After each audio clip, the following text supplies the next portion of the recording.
Hello नमस्कार दोस्तों, आपका स्वागत है स्कैरी वॉइस यूट्यूब चैनल पर। दोस्तों, हमारे चैनल पर आपको भूत प्रेतों से संबंधित कहानियाँ सुनने के लिए मिलेगी और कुछ ऐसी कहानियाँ सुनने के लिए मिलेगी जिसे लोगों ने अपनी ज़िंदगी में महसूस किया है। तो दोस्तों, अगर आपको भी भूत प्रेतों की कहानियाँ सुनना पसंद है तो हमारे चैनल को सब्सक्राइब कर लीजिए, क्योंकि हमारे चैनल पर रोज़ ऐसी ही भूत प्रेतों की नई नई कहानियाँ आती रहती हैं, जिन्हें सुनने के बाद असली डर का एहसास होता है।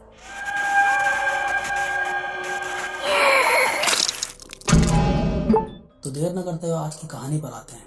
आज की कहानी नैनीताल की रहने वाली राधिका नाम की एक लड़की की है, जो कि 12th क्लास में पढ़ती है। राधिका का एक छोटा भाई भी है, राहुल, जो कि 10th क्लास में पढ़ता है। दोस्तों, ये कहानी तब की है जब राधिका के 12th के एग्जाम चलने वाले थे। राधिका पढ़ाई को छोड़कर पूरे दिन मोबाइल में ही वीडियो देखती रहती थी।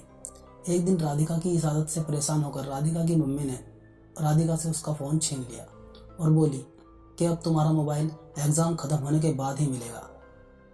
पूरे दिन मोबाइल में ही लगी रहती हो, कभी पढ़ाई नहीं करती। इस बात से राधिका काफ़ी उदास हो गई। अगले दिन जब राधिका कॉलेज में गई तो राधिका की बेस्ट फ्रेंड सना ने राधिका को उदास देखकर उससे पूछा, क्या हुआ? तब राधिका ने बताया कि कैसे राधिका की मम्मी ने राधिका का मोबाइल छीन लिया। इस पर सना ने कहा कि आज ही मुझे पापा से पॉकेट मनी मिली है, चलो तुम्हारे लिए एक फ़ोन ले लेते हैं। और राधिका काफ़ी खुश हो जाती है। स्कूल ख़त्म होने के बाद राधिका और सना दोनों एक मोबाइल शॉप पर जाते हैं, जहां पर वे राधिका के लिए मोबाइल दे, लेकिन मोबाइल काफ़ी महंगे थे, इतने पैसे सना के पास नहीं थे। तभी शॉपकीपर बोलता है कि मेरे पास कुछ सेकेंड हैंड फ़ोन भी हैं जो अच्छी कंडीशन में हैं और सस्ते भी लगेंगे। इस पर राधिका और सना काफ़ी खुश हो जाती हैं और एक सेकेंड हैंड फ़ोन जो उनको पसंद आता है उसको ले लेते हैं। अब फ़ोन को लेकर राधिका अपने घर आती है। रात को अपने रूम में जाकर राधिका अपने बैग से उस फ़ोन को निकालती है। फ़ोन को देखकर राधिका बहुत खुश थी। राधिका उस फ़ोन को चेक करने लगती है। उसमें कुछ वीडियो पड़ी होती है, लेकिन एक वीडियो उसमें ऐसा था जिसे देखकर राधिका डर गई, क्योंकि उस वीडियो में एक लड़की जिसके चारों तरफ आग जल रही थी और बचाओ बचाओ चिल्ला रही थी। राधिका उसे देखकर डर जाती है और उस वीडियो को बंद कर देती है, लेकिन वीडियो दोबारा स्टार्ट हो जाता है और राधिका उस वीडियो को पूरा देखती है। जलती हुई उस औरत के बाद उसमें एक भयानक चेहरा दिखाई देता है, जो कि बोलता है वीडियो को फॉरवर्ड करो अगर अपनी जान की सलामती चाहते हो तो। जाता है। यह सुनते ही राधिका के हाथ से फ़ोन जमीन पर गिर जाता है, लेकिन वीडियो अब भी चालू था और उसमें से एक भयानक आवाज़ आ रही थी, वीडियो को फॉरवर्ड करो, नहीं तो अपनी जान से हाथ धो बैठोगे। राधिका काफ़ी डर जाती है और वो सना को वीडियो सेंड कर सो जाती है। सुबह उठकर राधिका सोचती है कि सना से बात करती हूँ, रात की वीडियो के बारे में उसे बताती हूँ। लेकिन जब राधिका सना के पास फ़ोन करती है तो सना की जगह उसकी मम्मी कॉल उठाती है और बताती है कि राधिका बेटा, सना अब इस दुनिया में नहीं है। रात हार्ट अटैक होने की वजह से सना की मौत हो गई। ये सुनकर राधिका काफ़ी डर जाती है और खुद को कोसने लगती है। राधिका सोचती है कि ये सब कुछ राधिका की वजह से हुआ है। राधिका ये सोचकर अपने कमरे में चली जाती है। राधिका काफ़ी उदास थी। राधिका समझ गई कि शायद ये उसी वीडियो के कारण हुआ है और अगले ही दिन राधिका उस मोबाइल वाली शॉप पर पहुंचती है और पूछती है कि भैया, ये जो आपने मुझे मोबाइल दिया था ये किसका है, आप मुझे बता सकते हैं? तो दुकान वाला बोलता है कि मैडम, जो मैंने आपको बिल दिया था उसके अंदर ही उसका एड्रेस और मोबाइल नंबर लिखा हुआ है। राधिका घर आती है और मोबाइल के डब्बे से उस बिल को निकालती है। उस पर एक एड्रेस लिखा था जो कि उस मोबाइल के पुराने ओनर का था और वो ओनर नैनीताल का ही था। राधिका तभी उसके घर जाती है और दरवाज़ा खटखटाती है। घर में से एक लेडीज निकल कर आती है तो राधिका उसको मोबाइल दिखाती है कि आंटी, क्या ये मोबाइल आपका है? वो औरत काफ़ी डर जाती है और बोलती है, नहीं, ये मोबाइल हमारा नहीं है और जाओ हमारे घर से। मगर राधिका रोने लगती है।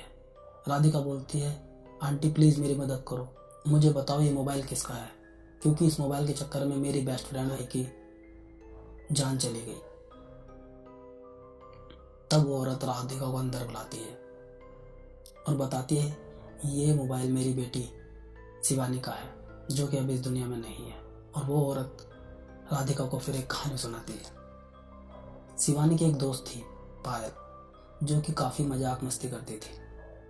एक दिन पायल के घर कोई नहीं था, तो शिवानी रात को पायल को फ़ोन करती है कि पायल, अगर तुझे डर लग रहा है तो मैं तेरे घर आ जाती हूँ। लेकिन पायल बोलती है कि नहीं, मैं तो मस्ती में हूँ, मज़े में हूँ अपने घर पर। रात को सोते समय पायल के घर में शॉर्ट सर्किट हो जाता है और पूरे घर में आग लग जाती है। पायल शिवानी को फ़ोन करती रहती है, लेकिन शिवानी नींद की गहराई में फ़ोन नहीं उठाती। सुबह जब शिवानी उठती है तो शिवानी को एक वीडियो मैसेज मिलता है, जिसमें देखती है कि पायल जलती हुई उस वीडियो में है और वो ये देख कर डर जाती है। वो भागती हुई शिवानी के घर जाती है, लेकिन अब तक तो सब कुछ राख हो गया था। लेकिन मरने के बाद भी पायल ने शिवानी का पीछा नहीं छोड़ा और शिवानी को जान से मार दिया। अब राधिका समझ गई थी, वीडियो में जो औरत जल रही है वो कोई और नहीं, पायल है।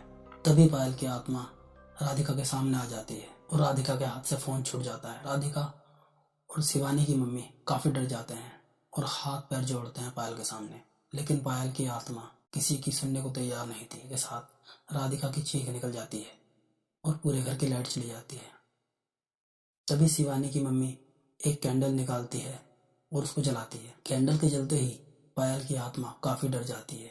अब राधिका समझ गई थी कि आग से इस आत्मा को डर लगता है और कैंडल को लेकर राधिका उस आत्मा की तरफ जाती है। लेकिन अब आत्मा के कदम पीछे होने लगे थे। जो भयानक चुड़ैल थी वो अब आग से डर रही थी। राधिका और शिवानी की मम्मी सोफे पे से कपड़ा हटाकर उसमें आग लगा देती है और पायल की आत्मा चीखने लगती है, चिल्लाने लगती है, मुझे मत जलाओ, मुझे मत जलाओ। राधिका उस मोबाइल में आग लगा देती है, जिससे कि पायल की आत्मा इस दुनिया से हमेशा हमेशा के लिए चली जाती है, क्योंकि पायल की आत्मा उस मोबाइल के साथ जुड़ी हुई थी। तो दोस्तों, कैसी लगी आपको ये कहानी? प्लीज़ लाइक और कमेंट करके ज़रूर बताएं और ऐसी ही और कहानियाँ सुनने के लिए हमारे चैनल को सब्सक्राइब करें। मिलते हैं एक और नई कहानी के साथ। तब तक के लिए नमस्कार।